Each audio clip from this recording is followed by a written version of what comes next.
Qatar. And it's a real pleasure to welcome you all on behalf of Qatar Museums and the National Museum of Qatar to view the Latino Americano exhibition. It's a landmark exhibition and it's the first of its kind in the WANA region. The Latino Americano exhibition gives us an incredible opportunity to bring this wide-ranging collection to audiences of our region for the first time as part of our cultural exchange. In fact, it's the cornerstone of our Qatar, Argentina and Chile 2025 Year of Culture. This initiative is a nationwide initiative and it's been building meaningful bridges between Qatar and other countries around the world since 2012.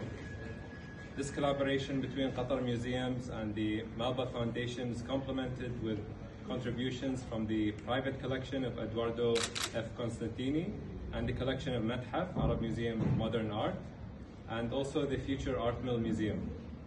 At Qatar Museums, we are committed to showcasing multiple global art histories and facilitating new encounters between audiences and artistic traditions from around the world. And I'm glad that the National Museum of Qatar can provide the space to bring this vision to life. So we encourage all of you to really explore this exhibition and join us in sharing this experience with your audiences.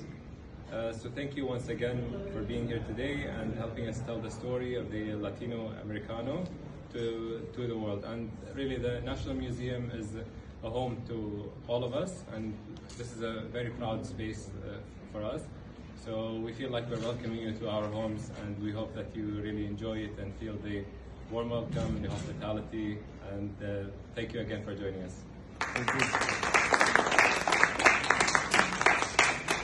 My name is Teresa Bulgeroni. I'm the president of Fundación Malba, and it is a true honor to be here in Qatar for the opening of this exhibition.